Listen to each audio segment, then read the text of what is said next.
Ma'am हुआ क्या था ਕਿੱਦਾਂ ਦੇਖਦੇ ਹੋ ਸਰ ਅੱਜ ਪੂਰਾ ਜਿਹੜਾ ਘਟਨਾਕ੍ਰਮ ਵਾਪਰਿਆ ਪੂਰਾ ਜਿਹੜਾ ਬੈਰੀਕੇਡਿੰਗ ਤੋੜੀ ਗਈ है कार्रवाई दोनों पासे हुई है सर हिंदी में बोलना हिंदी में। आपको जैसा मालूम है कि 7/1/2023 से कौमी इंसाफ मोर्चा ने पंजाब चंडीगढ़ बॉर्डर पे मोहाली चंडीगढ़ बॉर्डर पे अपना पक्का मोर्चा लगा रखा है जी। मटौर बैरियर पे इनका पूरा पक्का मोर्चा लगा हुआ है। यहाँ करीब 250 से 300 आदमी रोज बैठते हैं और इनकी सपोर्ट में कई ऑर्गेनाइजेशंस रोज आती हैं जो अलग अलग संख्याओं में आती हैं।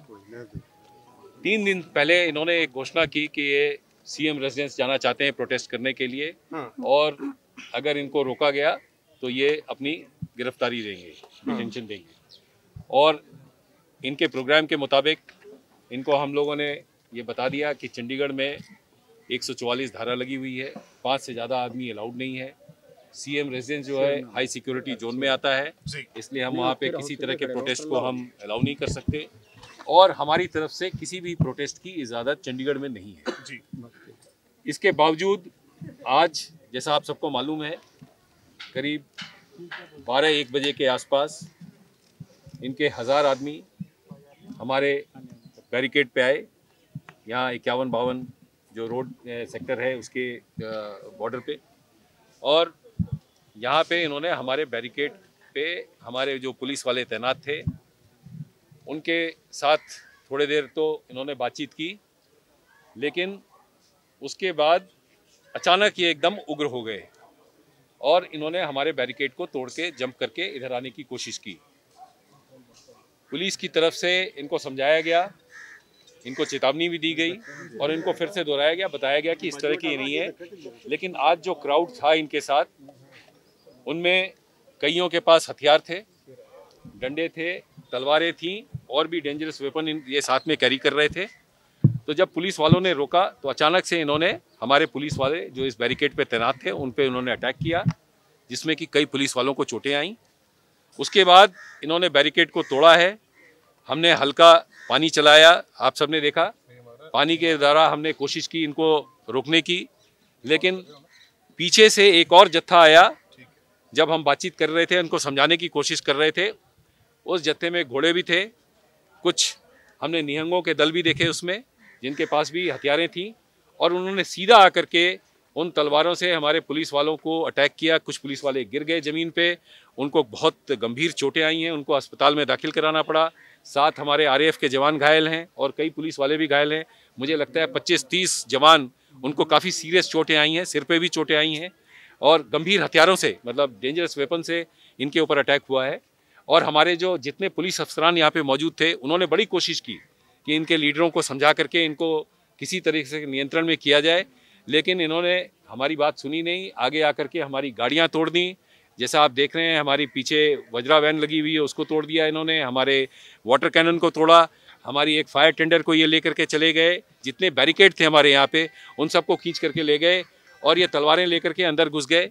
फिर हमारी जो पीछे जो टीम लगी थी उन्होंने किसी तरीके से उनको फिर समझा बुझा करके पुश किया है। तो ये करीब 2-2.5 घंटे पुलिस के साथ जूझते रहे हैं और इन्होंने अच्छी खासी हिंसा की और पथराव किया। जो पहले इनको जब ये पत्थर चले तो ये पत्थर कहीं भीड़ के बीच से ही आए थे और उसका हमारे पास सबूत भी है, लेकिन इन्होंने ये इल्ज़ाम लगाया पुलिस वालों पे कि पुलिस वालों ने पत्थर चलाए, जबकि आप देख रहे हैं आपके सामने हैं, गाड़ियाँ भी हैं और जिन पे अटैक हुआ तलवारों से, जो गाड़ियों के अंदर बैठे थे, वो भी आपको ये बताएंगे कि किस तरह से इन्होंने बुरी तरह से पुलिस वालों को अटैक किया है और जिन्होंने अपनी तरफ से कोई ऐसा प्रोवोकेशन नहीं रहा। पुलिस ने अपने बहुत ही संयमता के साथ और काफ़ी रिस्ट्रेन बरतने के बाद इनको काबू किया है।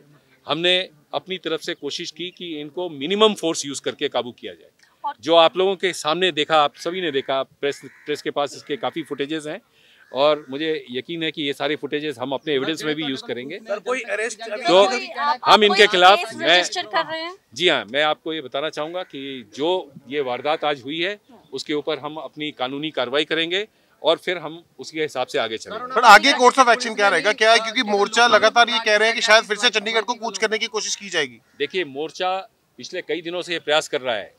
मैं पंजाब पुलिस से भी लगातार संपर्क में हूँ।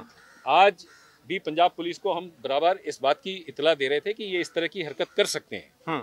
लेकिन आज अनफॉर्चुनेटली जब ये यहाँ पहुँचे हैं तो ऐसा लगा नहीं कि इनको रास्ते में किसी ने रोका और ये यहाँ तक अपने आप बगैर रुके चले पहुँच आए।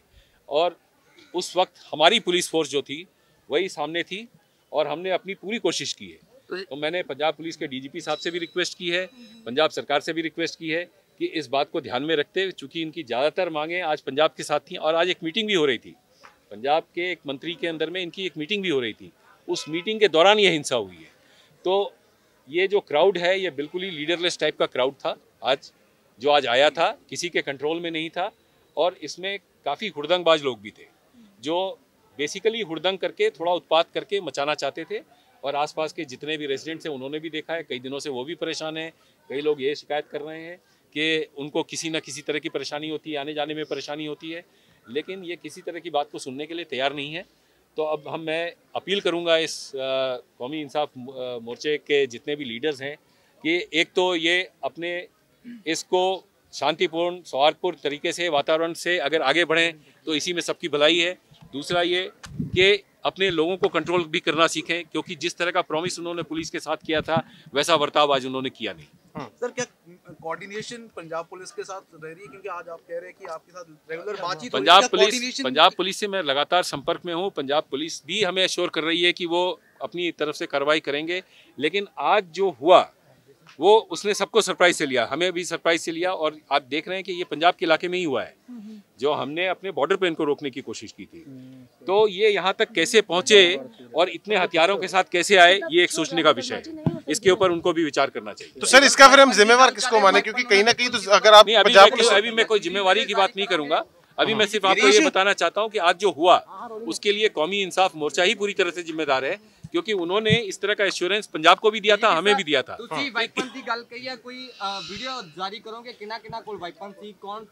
सब तरह के वेपन्स हैं इसमें, बड़ी बड़ी तलवारें हैं, घोड़े लेकर के आए हैं, लाठी उनके हाथ में थी और सब तरह के डेंजरस वेपन थे, लोहे के रॉड थे इनके पास, जिससे इन्होंने अटैक किया। FIR भी होगी इसमें और उन सबके खिलाफ होगी जो आज इसमें शामिल थे। बाकी हमारे पास काफी वीडियो फुटेजेस हैं और बहुत सारे एविडेंस हैं, आप देख रहे हैं। गाड़ियां तोड़ी गई हैं, इनके बिल्कुल पहचान की जाएगी और उनके खिलाफ कानूनी कार्रवाई की जाएगी। ठीक है सर, बहुत बहुत धन्यवाद।